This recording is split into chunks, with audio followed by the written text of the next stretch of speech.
Hello students, कक्षा 12 के रसायन विज्ञान में हम लोग पढ़ रहे हैं अध्याय 4 केमिकल काइनेटिक्स को, और इसमें यह लेक्चर नंबर 5 है। आज के इस वीडियो में हम लोग पढ़ने वाले हैं अभिक्रिया की कोटि, इसके ऊपर आंकिक प्रश्नों को, इसके बाद शून्य कोटि की अभिक्रिया, प्रथम कोटि की अभिक्रिया, द्वितीय कोटि की अभिक्रिया और तृतीय कोटि की अभिक्रिया के लक्षण क्या हैं, किसे कहते हैं प्रथम कोटि की अभिक्रिया, द्वितीय कोटि, तृतीय कोटि या शून्य कोटि की अभिक्रिया, और इन सभी अभिक्रियाओं के लिए वेग स्थिरांक के मात्रक को भी पढ़ने वाले हैं। ठीक है, तो चलो शुरू करते हैं आज की क्लास। अभिक्रिया की कोटि या ऑर्डर ऑफ रिएक्शन बहुत ही ज़्यादा इम्पॉर्टेंट टॉपिक है ये, और इसके बारे में लिखा हुआ है, लेकिन इसको पढ़ने से पहले इसको समझना बहुत आवश्यक है। तो एक उदाहरण द्वारा हम समझा रहे हैं, एक सांकेतिक अभिक्रिया ले रहे हैं। इसके लिए उदाहरण है A प्लस B से मिलकर कोई प्रोडक्ट बन रहा है जहां A और B अभिकारक और प्रोडक्ट यानी उत्पाद। अभिकारक A के स्मॉल a मोल और अभिकारक B के स्मॉल b मोल लिए गए हैं, जहां A और B इस अभिक्रिया के लिए स्टोइकियोमेट्रिक गुणांक हैं। ठीक है, इसको मैं बार बार बताया हूं कि अणुओं के आगे जो संख्या लिखी होती है किसी भी रासायनिक अभिक्रिया के समीकरण में, उसको हम स्टोइकियोमेट्रिक गुणांक कहते हैं। ठीक है, तो इस अभिक्रिया के लिए अभिक्रिया की कोटि कैसे दर्शाएंगे, पहले हम वेग नियम लिखेंगे, उसके बाद अभिक्रिया की कोटि दिखाएंगे। वेग नियम क्या होगा इस अभिक्रिया के लिए? वेग नियम R इक्वल टू के क्या है? एक कांस्टेंट है, नियतांक है, इसी को हम वेग स्थिरांक के नाम से जानते हैं। क्या होगा? A के सांद्रण की घात x गुणे B के सांद्रण की घात y, जहां x और y, जहां x प्लस y बराबर n, और इस n को ही हम कहते हैं अभिक्रिया की कोटि, जहां n बराबर अभिक्रिया की कोटि। ठीक है, तो इस अभिक्रिया की कोटि को स्टोइकियोमेट्रिक मानों द्वारा ज्ञात नहीं किया जा सकता। अभिक्रिया की कोटि पूरी तरह से एक प्रायोगिक मान है, और बिना प्रयोग किए हम किसी भी अभिक्रिया के लिए उसकी कोटि को निर्धारित नहीं कर सकते। तो ये चीज़ याद रखना है। चलो अब परिभाषा को पढ़ते हैं। किसी अभिक्रिया के वेग नियम में निहित किसी अभिकारक की सांद्रण की घात को उस अभिकारक के सापेक्ष अभिक्रिया की कोटि कहते हैं। बात यहाँ से समझो, किसी अभिक्रिया के वेग नियम में निहित ये अभिक्रिया है और इसके लिए यह वेग नियम है। इस वेग नियम में निहित किसी अभिकारक की सांद्रण की घात, अभिकारक कौन कौन से हैं? A है और B है। तो मान लो कि अभिकारक A के सांद्रण की घात क्या है? X है। तो किसी अभिकारक की सांद्रण की घात को उस अभिकारक के सापेक्ष अभिक्रिया की कोटि कहते हैं। किसी भी अभिकारक के सांद्रण की घात को इस अभिकारक के सापेक्ष अभिक्रिया की कोटि कहते हैं। तो A के सांद्रण की घात x है, तो x को अभिकारक A के सापेक्ष अभिक्रिया की कोटि कहेंगे। उसी तरह y को अभिकारक B के सापेक्ष अभिक्रिया की कोटि कहेंगे। ठीक है, नीचे आओ। वेग नियम में निहित सभी अभिकारकों के सांद्रताओं की घातों के योग को अभिक्रिया की कुल कोटि कहते हैं। अब इस वेग नियम में निहित जितने भी अभिकारक हैं, इनके सांद्रण के जो घातांक हैं, ठीक है, इनके योग को अभिक्रिया की कुल कोटि कहते हैं। तो घातांक x और y हैं, x और y के योग को हम अभिक्रिया की कोटि कहते हैं, और x और y का योग क्या है? n के बराबर है, n है। ठीक है, तो n को हम क्या कहेंगे? इस अभिक्रिया के लिए अभिक्रिया की कोटि कहेंगे। ठीक है, नोट करके 2 पॉइंट लिखे हुए हैं, इनको पढ़ता हूं। अभिक्रिया की कोटि पूरी तरह से प्रायोगिक मान है। इसे अभिक्रिया के संतुलित समीकरण में निहित अभिकारकों के स्टोइकियोमेट्रिक मानों द्वारा ज्ञात नहीं किया जा सकता।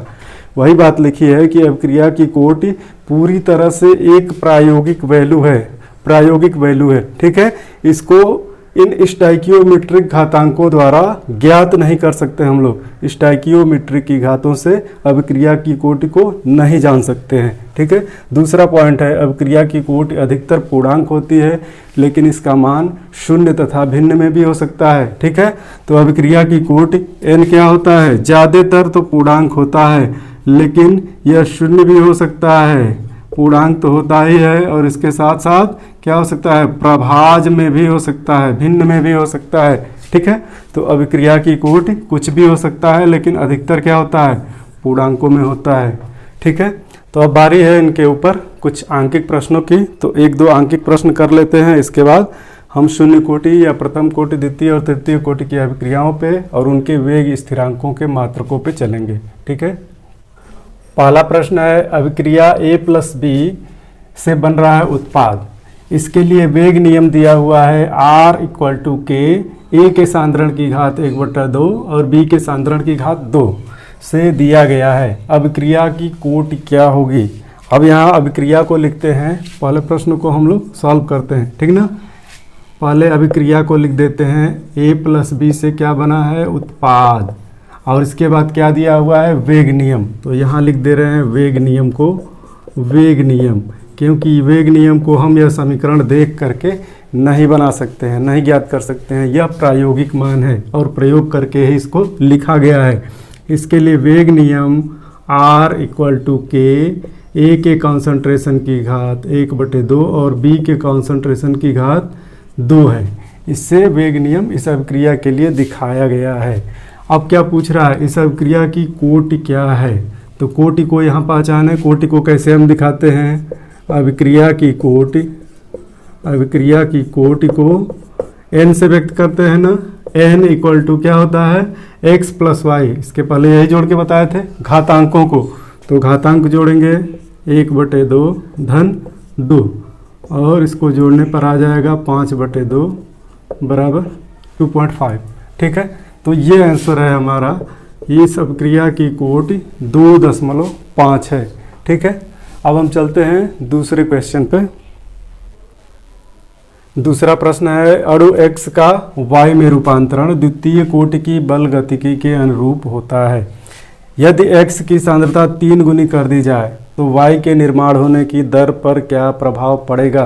पहले प्रश्न का अर्थ समझिए आप, क्या दिया हुआ है, X का Y में रूपांतरण, इसका मतलब क्या हुआ, कोई अभिकारक X है जिससे उत्पाद Y बन रहा है, और इसके लिए हम अभिक्रिया को कैसे लिखेंगे, X से Y बन रहा है। ठीक है, यह अभिकारक हो गया और यह उत्पाद हो गया। क्वेश्चन को सॉल्व करते हैं हम लोग। यह क्या है, द्वितीय कोटि की बल गतिकी के अनुरूप होता है, यानी कि अभिक्रिया यह कैसी है, द्वितीय कोटि की अभिक्रिया है, द्वितीय कोटि की, और द्वितीय कोटि की अभिक्रिया के लिए n बराबर 2 होगा। ठीक है, n को ही अभिक्रिया की कोटि कहते हैं, इसलिए द्वितीय कोटि की अभिक्रिया के लिए n का मान 2 है। यदि x की सांद्रता 3 गुनी कर दी जाए तो y के निर्माण होने की दर पर क्या प्रभाव पड़ेगा। यदि x ये है, इसकी सांद्रता 3 गुनी की जाए, अर्थात अभिकारक की सांद्रता को 3 गुना बढ़ा दिया जाए, तो y के निर्माण होने की दर यानी अभिक्रिया की दर, ठीक है, y के निर्माण होने की दर क्या होगी, अभिक्रिया की दर होगी। उसी तरह x के खपत होने की दर भी अभिक्रिया की दर होगी। तो यहाँ से क्या पूछ रहा है, अभिक्रिया की दर पर क्या प्रभाव पड़ेगा। चूंकि y के निर्माण होने की दर अभिक्रिया की दर कहलाएगी, तो y के निर्माण होने की दर पर क्या प्रभाव पड़ेगा, यानी अभिक्रिया की दर पर क्या प्रभाव पड़ेगा। तो इसके लिए वेग नियम लिखते हैं, क्योंकि अभिक्रिया की कोटि दिया हुआ है। वेग नियम R = K, x के सांद्रण की घात क्या लिखेंगे, n लिखेंगे, और n बराबर 2 है। ठीक है, तो इस अभिक्रिया के लिए वेग नियम इस प्रकार है, R = K, x के सांद्रण की घात 2, और यहाँ से हमको क्या ज्ञात करना है, y के निर्माण होने की दर यानी अभिक्रिया की दर, रेट ऑफ रिएक्शन, R को ज्ञात करना है। तो यहाँ देखो सांद्रता x है, इसकी घात 2 है। अगर इस x की जगह हमको क्या करना है, सांद्रता 3 गुना बढ़ाना है, चूंकि R प्रोपोर्शन क्या होता है, यहाँ से देखो R प्रोपोर्शन x की घात 2 होगी। ठीक है, इसको हम 3 गुना कर दें तो अभिक्रिया की दर पे क्या प्रभाव पड़ेगा, जरा देखो। तो x की जगह 3 लिखते हैं और इसकी घात 2 है, ये वैल्यू कितना आएगी, 3 गुणे 3 बराबर 9, यानी कि रेट ऑफ रिएक्शन क्या होगा, 9 गुना हो जाएगा। तो इसको क्या लिखेंगे, 9 गुनी हो जाएगी। ठीक है,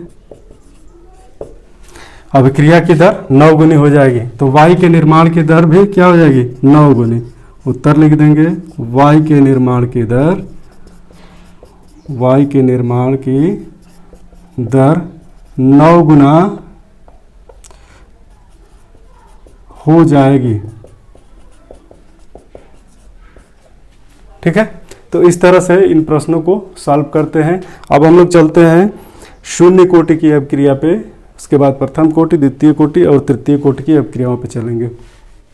शून्य कोटि की अभिक्रिया या जीरो ऑर्डर रिएक्शन, जिन अभिक्रियाओं की दर किसी भी अभिकारक के सांद्रता पर निर्भर नहीं करती, उन्हें शून्य कोटि की अभिक्रियाएं कहते हैं। इस प्रकार की अभिक्रियाएं स्थिर वेग से चलती हैं, यानी कि ये शून्य कोटि की अभिक्रिया के लिए उदाहरण है। इसमें हाइड्रोजन का सांद्रण चाहे जितना बढ़ा दें या फिर क्लोरीन का सांद्रण चाहे जितना बढ़ा दें, इस अभिक्रिया की दर पर कोई भी प्रभाव नहीं पड़ेगा। ठीक है, H2 प्लस Cl2 सूर्य की प्रकाश की उपस्थिति में अभिक्रिया होती है, एरो 2HCl। तो इस अभिक्रिया की वेग अभिकारकों के सांद्रण पर निर्भर ही नहीं करती, और ऐसी अभिक्रियाओं को हम शून्य कोटि की अभिक्रियाएं कहते हैं। इस अभिक्रिया के लिए प्रायोगिक वेग नियम देखो, R = K, H2 के सांद्रण की घात 0। यहाँ सांद्रण कुछ भी लिया जाए, चूंकि घात 0 है इसलिए वैल्यू 1 हो जाएगी। उसी तरह Cl2 के सांद्रण की घात भी 0 है, ये वैल्यू भी 1 हो जाएगी। तो यहाँ क्या हो जाएगा, ये भी 1, ये भी 1। इसको हम यूँ भी लिख सकते हैं, या R = K। ठीक है, यहाँ अभिक्रिया की दर किस पे निर्भर कर रही है, वेग स्थिरांक जितना है वही अभिक्रिया की दर है, अभिकारकों के सांद्रण से कोई मतलब नहीं। ठीक है, तो शून्य कोटि की अभिक्रिया की दर अभिकारकों के सांद्रण पर निर्भर नहीं करती। इसके लिए वेग स्थिरांक का मात्रक देखें जरा हम, वेग स्थिरांक का मात्रक, वेग स्थिरांक K का मात्रक, K का मात्रक यहाँ क्या होगा, देखो R = K, H2 का सांद्रण 0 और Cl2 के सांद्रण की घात भी 0 है, जिसके बराबर R = K है। यहीं से हम लेके चलते हैं R = K, अभिक्रिया की दर वेग स्थिरांक के बराबर है। इसको ये भी लिख सकते हैं K = R। ठीक है, R क्या है, अभिक्रिया की दर है, इसका मात्रक क्या होता है, मोल प्रति लीटर प्रति सेकेंड, या मोल प्रति लीटर प्रति मिनट, या मोल प्रति लीटर प्रति घंटा। ठीक है, अगर यह अभिक्रिया गैसीय है, यानी कि अभिकारक और उत्पाद गैसीय अवस्था में है, जैसा कि उदाहरण में लिया गया है, यह भी गैसीय अवस्था में, यह भी गैसीय अवस्था में और यह भी गैसीय अवस्था में, तो ऐसी अभिक्रिया के लिए हम सांद्रण कैसे व्यक्त करते हैं, गैसीय अवस्थाओं की अभिक्रियाओं के लिए हम सांद्रण को एटमॉस्फेयर या वायुमंडल में दर्शाते हैं। तो इसके लिए R का मात्रक क्या हो जाएगा, गैसीय अभिक्रिया के लिए R का मात्रक हो जाएगा वायुमंडल टाइम इनवर्स। ठीक है, वायुमंडल प्रति सेकेंड, वायुमंडल प्रति मिनट, वायुमंडल प्रति घंटा। ठीक है, तो यहाँ से देखो बराबर R के लिए हम मात्रक लिख दे रहे हैं मोल प्रति लीटर और प्रति सेकेंड। ठीक है, या इसको हम ये दिखा सकते हैं मोल प्रति लीटर, और यहाँ हम टाइम दिखा दे रहे हैं टाइम इनवर्स। ठीक है, टाइम इनवर्स है तो यहाँ सेकेंड भी रख सकते हैं, मिनट भी रख सकते हैं, घंटा भी रख सकते हैं। गैसीय अभिक्रियाओं के लिए मात्रक लिखते हैं, गैसीय अभिक्रियाओं के लिए K का मात्रक, और किसके लिए लिख रहे हैं हम, शून्य कोटि की अभिक्रियाओं के लिए यहाँ लिख रहे हैं, केवल शून्य कोटि की अभिक्रियाओं के लिए, शून्य कोटि की अभिक्रियाओं के लिए वेग स्थिरांक K का मात्रक। ठीक है, अगर गैसीय अभिक्रिया है तो K = R से लिखेंगे, और R को हम किस तरह से दिखाएंगे गैसीय अभिक्रिया के लिए, एटमॉस्फेयर टाइम इनवर्स। ठीक है, वायुमंडल प्रति सेकेंड, वायुमंडल प्रति मिनट, या वायुमंडल प्रति घंटा। ठीक है, तो इस तरह से हम शून्य कोटि की अभिक्रिया के लिए वेग स्थिरांक का मात्रक लिखते हैं। ये बहुत इंपॉर्टेंट चीज़ है, क्योंकि अधिकतर क्वेश्चन 1 नंबर में वेग स्थिरांक के मात्रक ही आते हैं। तो ये याद रखना है, शून्य कोटि की अभिक्रिया के लिए वेग स्थिरांक का मात्रक मोल प्रति लीटर प्रति समय है, ठीक ना। और समय को हम चाहे सेकंड रखें, चाहे मिनट रखें, चाहे घंटा रखें, ठीक है। अब चलते हैं हम लोग प्रथम कोटि की अभिक्रिया पर। प्रथम कोटि की अभिक्रिया फर्स्ट ऑर्डर रिएक्शन, जिन अभिक्रियाओं की दर अभिकारकों के सांद्रण के समानुपाती होती है उन्हें प्रथम कोटि की अभिक्रियाएं कहते हैं। प्रथम कोटि की अभिक्रिया के लिए अभिकारकों का सांद्रण 2 गुना करने पर अभिक्रिया की दर 2 गुनी हो जाएगी, ठीक है। तो प्रथम कोटि की अभिक्रिया के लिए अभिक्रिया की दर अभिकारकों के सांद्रण के समानुपाती होती है, ठीक है। नोट करके लिखा हुआ है रेडियो एक्टिव 6 प्रथम कोटि की अभिक्रिया है। रेडियो एक्टिव पदार्थों का जो विघटन होता है वह प्रथम कोटि की अभिक्रिया है, ठीक है। उदाहरण है H2O2 से बन रहा है H2O plus half O2, hydrogen peroxide का विघटन हो रहा है, ठीक है। और यह अभिक्रिया प्रथम कोटि की अभिक्रिया है। तो इस अभिक्रिया के लिए वेग नियम हम कैसे दर्शाएंगे? वेग नियम अभिक्रिया की दर R इक्वल टू के H2O2 के कॉन्सेंट्रेशन की घात 1 लिखेंगे, ठीक है। चूंकि प्रथम कोटि की अभिक्रिया है तो n बराबर 1 होगा, तो इनके सांद्रण की घात 1, और 1 को दिखाएं या ना दिखाएं कोई दिक्कत नहीं है, ठीक है। तो R इक्वल टू के और रिएक्टेंट का कॉन्सेंट्रेशन, ठीक ना। यह होता है प्रथम कोटि की अभिक्रिया के लिए वेग नियम। अब हम चलते हैं के मात्रक पर। प्रथम कोटि की अभिक्रिया के लिए के का मात्रक क्या होगा? प्रथम कोटि की अभिक्रिया के लिए के का मात्रक, वेग स्थिरांक के का मात्रक। यहाँ से देखो यह रिएक्टेंट R है, इसको हम R से लिखेंगे। प्रथम कोटि की अभिक्रिया के लिए वेग नियम क्या लिखेंगे? अभिक्रिया की दर स्मॉल r है इक्वल टू के, और ये हम कैपिटल R से रिएक्टेंट दिखा रहे हैं, ठीक है। रिएक्टेंट के कॉन्सेंट्रेशन की घात 1 है, ठीक है। यहाँ से के को निकाल ले रहे हैं हम। के इक्वल टू क्या हो जाएगा? R बटे कैपिटल R का कॉन्सेंट्रेशन है, ठीक ना। R का मात्रक लिखते हैं मोल पर लीटर पर सेकेंड, और सेकेंड ना लिख के हम यहाँ टाइम ही लिखेंगे, ठीक है, टाइम इनवर्स। और कॉन्सेंट्रेशन को किस में हम दिखाते हैं? मोल पर लीटर में। यहाँ देखो मोल पर लीटर और नीचे भी मोल पर लीटर है, ये दोनों वैल्यू क्या होंगे? कैंसिल हो जाएंगे। तो के का मात्रक यहाँ से क्या निकल के आएगा? टाइम इनवर्स, ठीक ना। टाइम इनवर्स का मतलब अगर सेकेंड में मात्रक होगा तो प्रति सेकेंड, मिनट में होगा तो प्रति मिनट, और घंटे में होगा तो प्रति घंटा।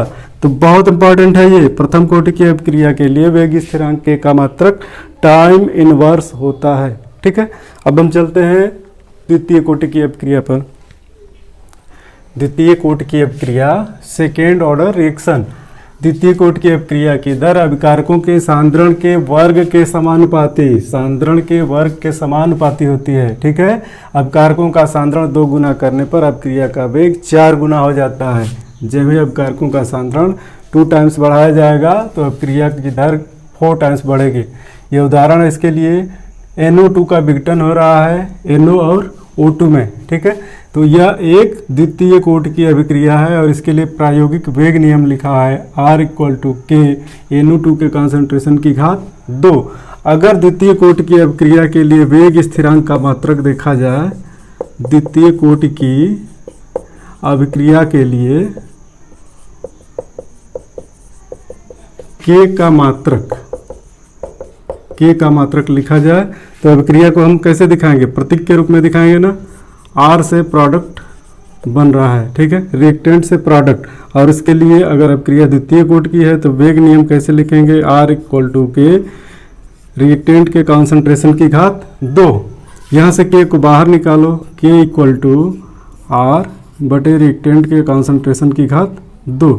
R का मात्रक यहाँ लिखते हैं मोल पर लीटर पर टाइम, ठीक है। और रिएक्टेंट के कॉन्सेंट्रेशन को लिखते हैं मोल पर लीटर की घात 2। अब यहाँ देखो ऊपर है मोल पर लीटर की घात 1, अगर यहाँ घात 1 लिखें तो कोई दिक्कत तो नहीं है, इसकी घात 1 और नीचे 2 है, क्या होगा? मोल पर लीटर और 1 - 2 हो जाएगा, मोल पर लीटर की घात 1-2 टाइम इनवर्स। ठीक है, इसको हम अब क्या लिखेंगे, एक में से दो घटाएंगे तो -1 बचेगा ना, यानी इसके चिन्ह और इसके चिन्ह बदल जाएंगे। क्या हो जाएगा, mole inverse litre time inverse. ठीक है, के का मात्रक है द्वितीय कोटि की अभिक्रिया के लिए और ये बहुत इंपॉर्टेंट है। ठीक है, लीटर प्रति मोल प्रति टाइम। ठीक है, तो अब हम चलते हैं तृतीय कोटि की अभिक्रिया पर। तृतीय कोटि की अभिक्रिया, थर्ड ऑर्डर रिएक्शन। तृतीय कोटि की अभिक्रिया की दर अभिकारकों के सांद्रण के घन के समानुपाती होती है। ठीक है, 3 घात के समानुपाती। अभिकारकों का सांद्रण 2 गुना करने पर अभिक्रिया का वेग 8 गुना हो जाता है। जब घन के समानुपाती होती है, रिएक्टेंट के कॉन्सेंट्रेशन के घन के समानुपाती, तो उसको अगर 2 गुना किया जाएगा तो यह क्या हो जाएगी, अभिक्रिया की दर 2 × 2 × 2 बराबर 8 गुनी हो जाएगी। ठीक है, एक तृतीय कोटि की अभिक्रिया के लिए उदाहरण लिखा हुआ है 2NO + O2 से बन रहा है 2NO2 और इसके लिए प्रायोगिक वेग नियम है R = K, NO के कॉन्सेंट्रेशन की घात 2 और O2 का कॉन्सेंट्रेशन। ठीक है, यहाँ कैसे 2 और इसके ऊपर घात 1 है, 2 + 1 = 3। तो इस अभिक्रिया के लिए वेग नियम क्या है, तृतीय कोटि की अभिक्रिया का वेग नियम है। अब तृतीय कोटि की अभिक्रिया के लिए हम वेग स्थिरांक k का मात्रक लिख रहे हैं। तृतीय कोटि की अभिक्रिया के लिए k का मात्रक एक सांकेतिक अभिक्रिया हम लेंगे रिएक्टेंट से प्रोडक्ट, और यदि अभिक्रिया तृतीय कोटि की है तो n का मान 3 हो जाएगा। ठीक है, इसके लिए हम वेग नियम लिखते हैं R = K, रिएक्टेंट के कॉन्सेंट्रेशन की घात 3।